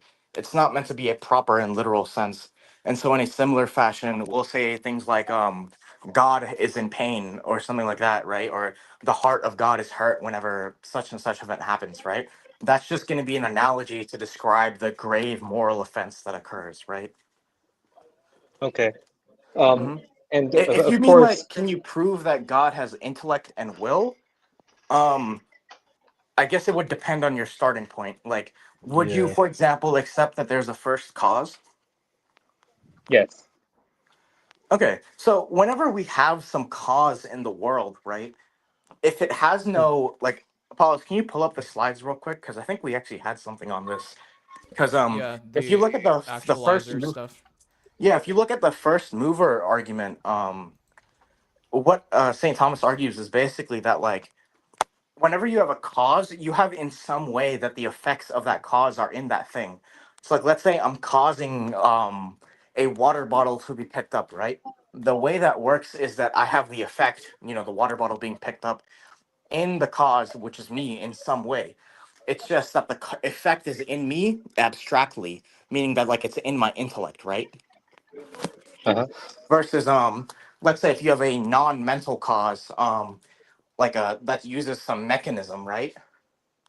Maybe Right. you can say the effect, like let's say it's a ball rolling down a hill, right? So the Mhm. ball hits the grass, and the effect of the ball would be like it exerts some force on the grass, right? Mhm. So we can say that force is in the ball as like a potential, right? So it has potential energy, right? Yes. So the effects are always going to be in a cause in some way, right? Mhm. Yeah, so what we would say is that if you accept a first cause, then the effects of that first cause have to be in some way be in the first cause. And since they can either be abstractly in the cause or non-abstractly, we would have to like say, are the effects of the first cause in the first cause abstractly or non-abstractly? Well, they can't be non-abstractly because the first cause has no potency. So it can't be like it has potential energy. It can't have any parts because it's a simple thing. So the only way for it to be in the first cause would be abstractly, meaning that it has to have an intellect for it to be abstractly in the first cause. Meaning that meaning that the first cause needs an intellect. Okay. Mhm. And let's break down the slides right for first. I think I think that slide So is a bit incomplete because I didn't add the okay. final parts of the first mover argument. Okay. So um in when it said, it said in the Bible, well, God spoke, is that also analogous or like Um we speak? would say that like the sound waves themselves are created effects, but the like God himself doesn't enter into creation. So that's how we would explain it. So the Yeah. sound waves themselves, or like the sounds, are going to be created effects that are created by God, and that's how God speaks. So I don't know if you want to call that analogous, but we would cash it out that way. Okay. Mhm. So as the first mover, God has an intellect. Do you Mhm. equate that with being personal? Because that's Well, I mean, I've seen Ratio Christie, posters around, and I'm on board with almost all of it except personal. Like, I'm not sure what you really mean by personal. okay. Yeah, So so when what he's we referring to is I'm part of Ratio Christi, an on-campus ministry where a lot of people know me in real life. I Mhm. appreciate that no one on the panel is calling me by my real name too. So there's that. But yeah, I've hung up the Kalam cosmological argument before, and it's bruh, yeah, I I know. can't It's lie. it's mostly just it's mostly just for like attention grabbing. Less I about can't lie. The Kalam is kind of like I don't really like the Kalam. I don't yeah. think it's a I good prefer argument. contingency arguments nowadays. Yeah. So Yeah. but Yeah. yeah, it's just in the Kalam So I mentioned like personal agency, but yeah, that's kind of where he's coming from. yeah. So when we talk about personhood, I'm not sure how like Thomist would answer this, but bust down. Would you say the divine essence is a person, or would you say that it's three persons? Um, I would say that it's three persons because if you say it's like what, because then I feel like that would just entail like a Yeah. fourth person in the Trinity. I would Uh-huh. say it's the essence just subsists within three persons. Yeah. So I guess And to prove that the divine if we're talking essence. about, yeah, if we're talking like personal, we're talking about person. We would just delineate personhood, which is what Yeah. you If you explained mean like earlier. So I guess we can prove that, like, there's at least one person that's identified with the divine essence, even if we can't prove all three through natural reason. I guess if there's an intellect, right, then there's going to be some person that's going to be like linked to the intellect. Like, I don't see how you can have an intellect without a person. So if God is intellectual in the sense that he has an intellect, I don't see how there can't be a person there. I guess Yeah. I guess I just associate personhood with being human, and No, we don't. We No. In no. Okay. philosophical terms, it's basically a person is like a rational individual. Yeah. So we wouldn't say the divine essence considered in itself would be a rational individual, but we would say a rational individual is identified with the divine essence. But that's like way a different topic, so we're not really going to get into that here, unless you Yeah. want to get into Trinity stuff, which me and Bustown will be happy to explain it. Yeah, I heard y'all talking about the Trinity earlier, and you referred to some logos, Imago Logos' video, and I guess I just have to watch that on my own time. Yeah, it's not Um, necessarily an in-depth explanation of the Trinity, but rather it refutes an objection to it. Hold on. I think there's a good way to give a Thomist explanation of the Trinity. Apollos, can you search up DWONG on YouTube real quick and like share that? I'll Yeah, show him a give me a good video second. explaining it. well, before we get too deep into trying to explain the Trinity, so I'm thinking, and forgive me, I've only had like 3 hours of sleep.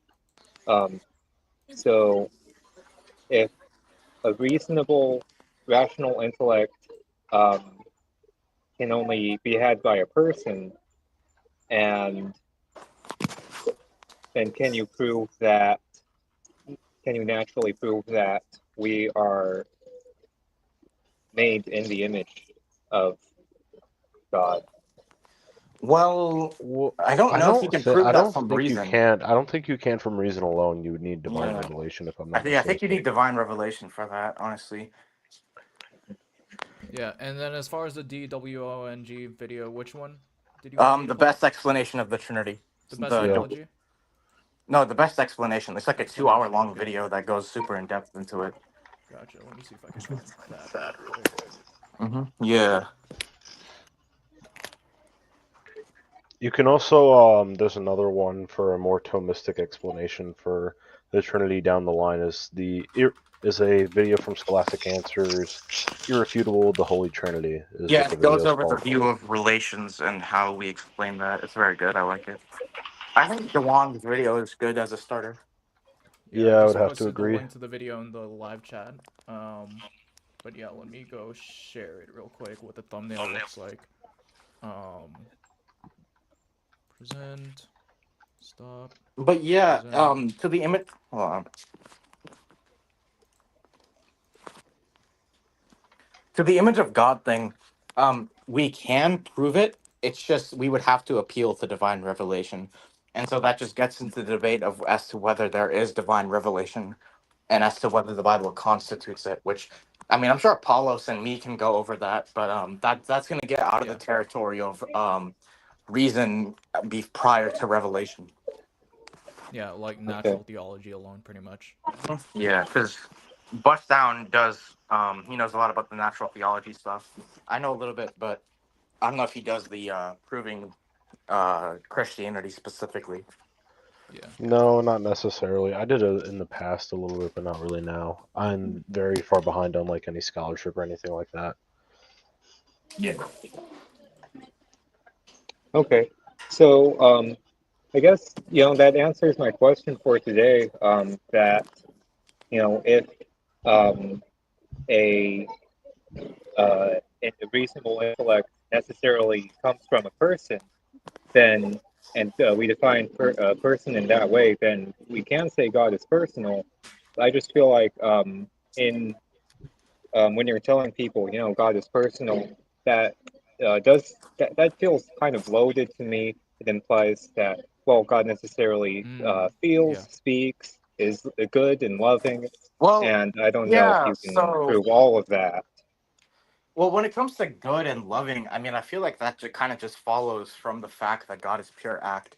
Because if God is not all good, then there must be some like privation of goodness, right? But but a privation of goodness would require a privation of being. And since God is being itself, given that he's pure act and does not have any like privation of being itself, he can't be not all good. And if he's not all good, then he has to be all good. And if he's all good, then it follows from that he would be loving. And I think you could reasonably make the inference that there's going to be some divine revelation, although I don't know if you can prove that from reason alone. No, you can't prove divine revelation from reason alone. Yeah, you would need It has to be revealed to you. yeah, there needs to be like so we can't say that for example like we wouldn't say that the incarnation is provable from natural theology, which we should probably define what we mean by that. It's natural theology is basically just looking at the created world, right? Like without any influence from like the biblical text and saying what can we conclude about this or from this about God. So Yeah, like for we sure. can say Because we that would still contend that it's rational to believe in the resurrection of Jesus. yeah, So, we would just yeah. say that you need like other stuff to prove it, not just natural theology. Yeah. Yeah. Okay. Yeah, if you have like any other questions that come up, we have like a whole forum dedicated to it on the Discord if you just want to post it Yeah, there. I know this guy in real life, so I can send him the Discord link. So, yeah. Yeah, sure. Okay. I guess. I don't know. That's I guess that's enough for today. That's my question. So thanks for talking about it. Yeah, for sure. No worries. Sure. Thanks for coming on. Is there anything you wanted to say before you go? No, just have a good weekend. Okay, sounds good. Yeah, you Thanks, too. man. Yeah, you too. See you. Alrighty. So I guess we've had enough content for the rest of today. So actually, we have a new guest that just entered the stream. Okay, that's fine. I mean, yeah, me and Bust Down are free to like I guess 6 or to 8 because when does when does DoorDash Thomas want us to get on? It's like 8 p.m. I think. Yeah, the stream's gonna be 8 p.m. EST. Yeah. Actually, I'd like to. Which we all should tune in. It's gonna be fun. Yeah, I only see you, me. Yeah, I only see Roy, Dr. Bust Down, and me, and then of course my screen shares. I don't know why I got that notification that someone joined, but I don't know. We can wait here because I got time. I don't know about you.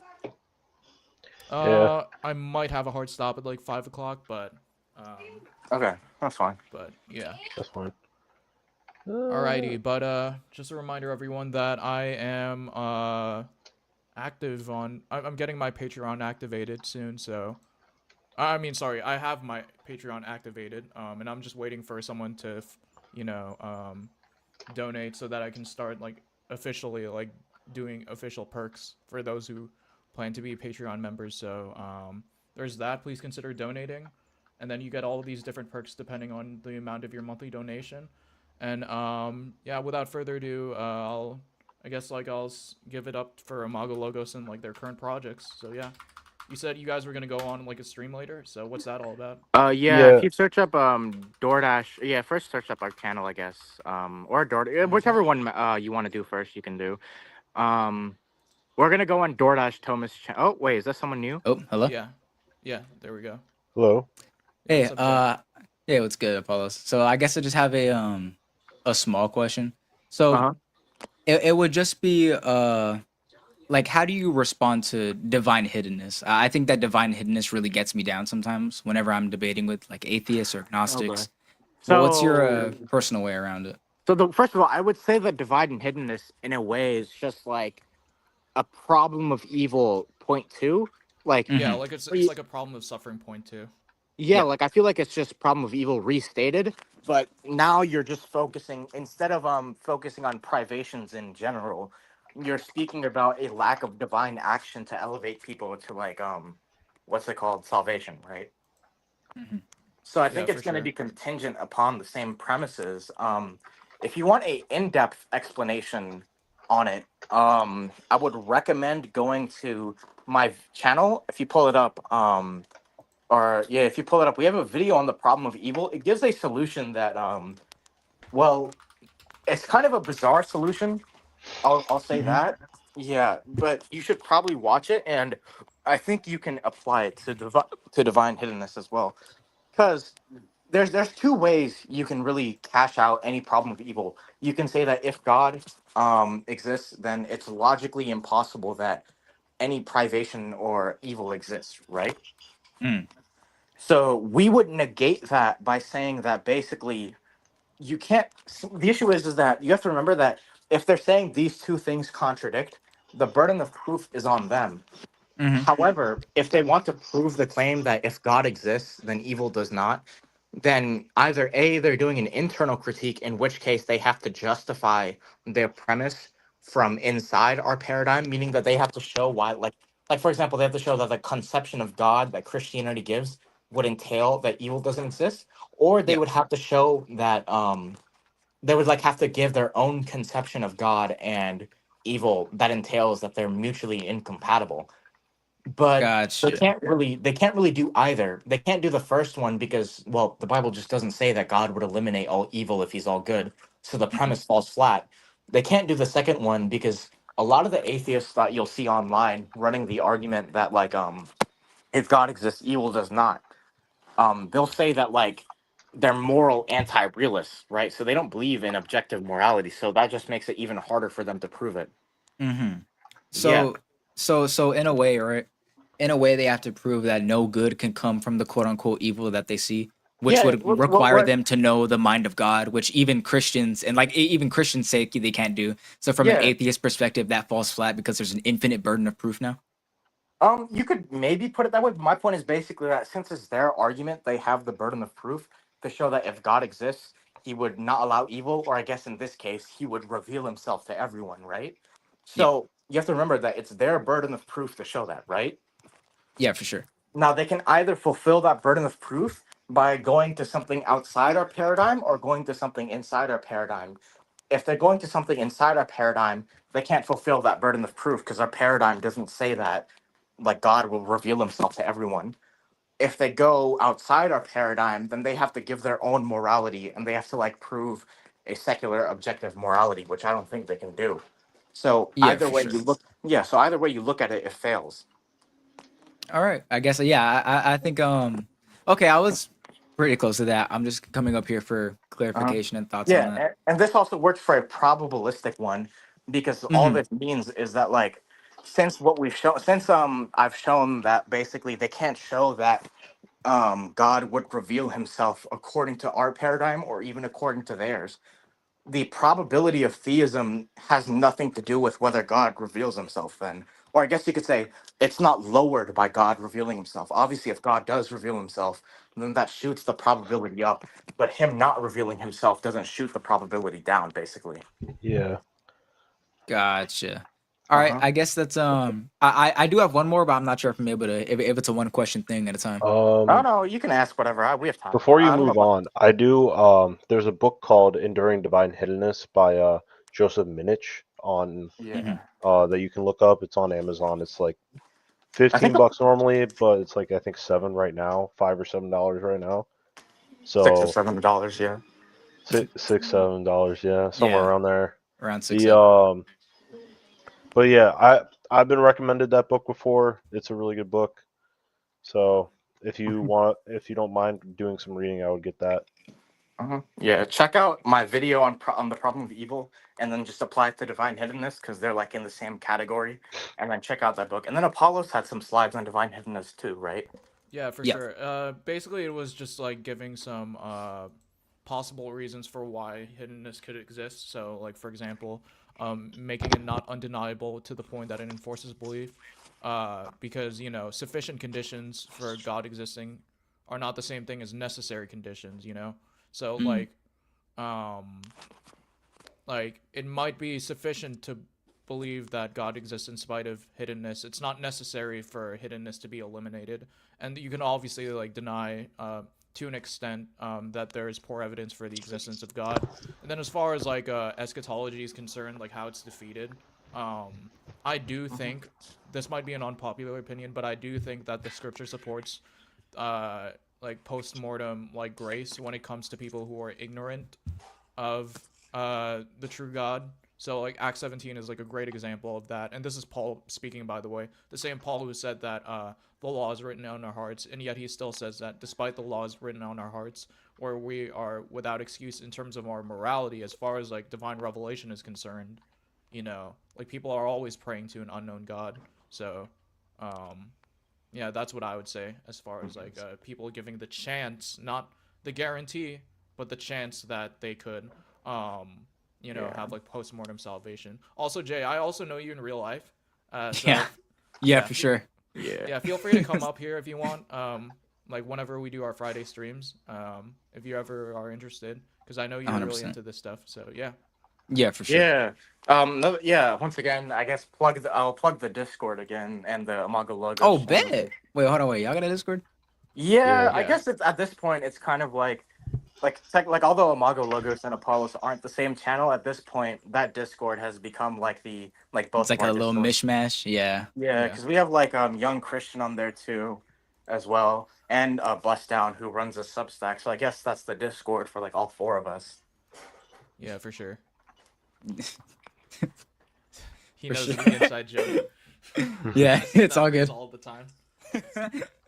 I hope you noticed how many times I was using it throughout the questions. But final question, I guess is thoughts on Mormons. Not Christians. Yeah, they're not. Yeah, Thought they're so. not Okay, I'm Christians. clearing that up real quick because I had a talk with a few Apollos knows what I'm talking about, right? But I had a few talk with like a few Mormons, right? I gave them my thing, and they were just flat out no, like they didn't take anything I was saying seriously. I still have the Book of Mormon in my room right now. Bruh. Like, You know, I got actually, all this of is it. a bit Missionaries come funny, to our but campus. so we're actually trying to organize a Mormon versus Sunni Muslim debate right now. Oh wow, Yeah, that's literally. I don't think Islam it's ever been, versus Islam 2.0. I'm so It's excited. like I don't think it's ever been done before. The like a formal debate between those two. So we're trying to like organize that. So like maybe you could get the Mormons, you know, to come on and debate one. maybe one day. Yeah. Hold on. Yeah. Tell me if you tell one of us your Discord usernames, we can just invite you to the server. Because I got you, bro. Yeah. Apollos knows it. Yeah, I I don't know. know where to send it to, so you can send it over to them if you can. Yeah, for here, sure. I think we can post an invite in the chat, maybe. Yeah, that's what I was thinking. Yeah, for sure. Hold on. Yeah. Let me go send that real quick. If you get it, I'll go upstairs and go get it. I got you. Y'all gotta make like a link tree or something, so y'all can like just put that in the middle of your bio. Yeah, or like Apollos, why don't you set it as like a default in your description? That's Yeah, what that's I'm actually a good idea. Yeah. Just like send the But Yeah, because we usually like there's a questions forum on there, and we get like a new one, like we get 3 new ones every day, and it's usually pretty active in there. yeah. Thank Chrysopoulos from Inspiring Philosophy is there too, so yeah. Yeah, he Sick. sometimes talks. He's not as active as some of the other guys, but yeah, if you get him when he's free, you might be able to get a question from him. Hold on, I don't think I saw my link there. I think it's because I have to like break up the link into 2 parts, basically. Gotcha. Nope, But I'll still- post it. Still not Okay, yeah. Are you able to post links? Yeah. There you go. Yep. All right, But I already DM'd it to him. But yeah, Okay. there it is. Oh, Yeah. sick. Yeah, tell me when you join, and I'll yeah. I'm in there right now. Let me go through this little Sure. process. Hold on. Yeah, and then because we always announce the streams we do on our channel or like the related channels on here. Mm-hmm. I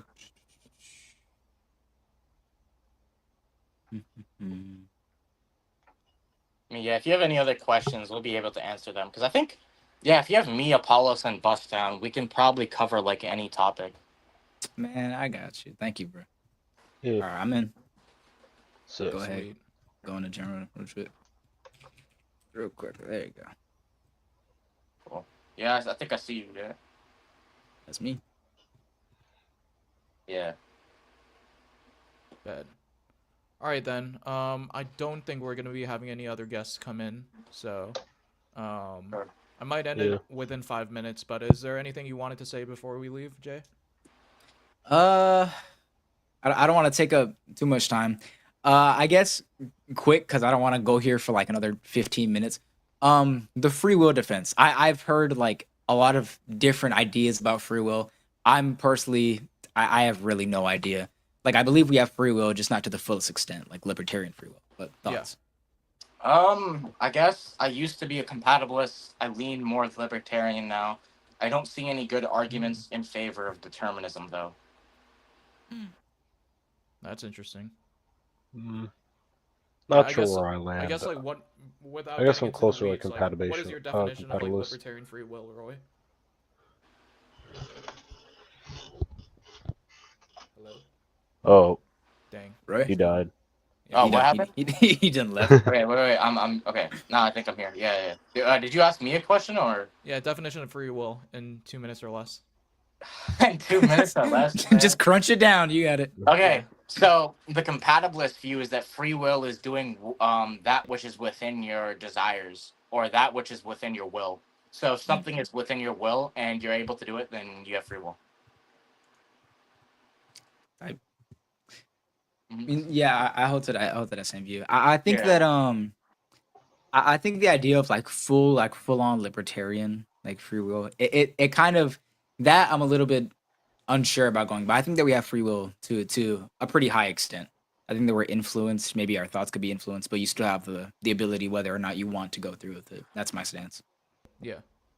All right. Well, that's my little question. I'll let y'all finish up rapping stream. Thank y'all. All right. Yeah. Thanks, Jay. You have a good Later, one. y'all. All right. So I was in the middle of sharing y'all's channel, so let me do that right before I leave. I shared my Patreon already right before, so here it is, Imago Logos. You guys saw Young Christian earlier. Young Christian's thoughts. So that was the guy who was with us, who also had his camera on. Yeah, this is my Patreon. And is there anything you guys wanted to say before we head out of the stream? So, I said it before, we are, what's it called? Going on a stream with DoorDash Thomas, around 8-ish. Yeah, we will be talking about the recent conversion of Cleve to antiquity to Eastern Orthodoxy. It's gonna be more of a chill stream. Because not much was of substance was brought up to it, I think.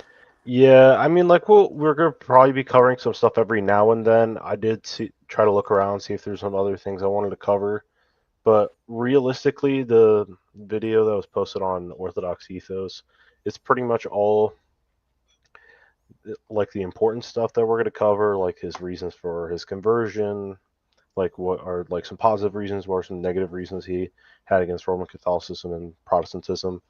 And then, I mean, if we have Father James on there, Father James will probably give a lot of his testimony as to why he's kind of he has a bit of a distaste now for because of the recent events with Father James is Anglican, right? Yes, he is. Okay, that's interesting. Yeah, because then you'll have it's like continually Anglican. I can't remember the exact name of the group, but interesting. His YouTube channel is Barely Protestant, if I'm not mistaken. Okay. If you look up Father James Barely Protestant, he'll pop up there. He had a whole stream talking about it a couple days ago, and we're gonna be having him on. So it's gonna be a fun discussion. And I believe we're also having Kevin of Since 33 on there if he's still. I believe he has time to pop in. I think he was telling me and Michael about that earlier. So yeah, it's gonna be a fun stream. We're just gonna be talking about it. Yeah. Cracking some jokes, maybe addressing a couple of the things that we kind of find like, because I know at least for me and Michael, there are some things that he regularly repeated about Roman Catholicism that are just like not true, and we might just like address those again. Yeah. And you and Father James might have some good things to talk about whenever he talks about like Sola Scriptura and stuff. I think Father James is definitely going to be way more knowledgeable than me on Sola Scriptura. Yeah. All right. Sweet. Yeah, Definitely check I that guess, out, guys. Yeah, I mean, if you want us to discuss projects, we can, but there might not be enough time for that. Yeah, no worries. I mean, we just check out their channel, check out their Discord, and We always announce our projects. As a reminder, though, we are like genuinely looking to set up the Mormon versus Sunni Muslim debate. So if you have any contenders, send them an invite to the Discord, and then we'll set it up. All right, Yeah. bet. Yeah, and with that, we'll end the stream. All right. See you guys. God bless. God bless.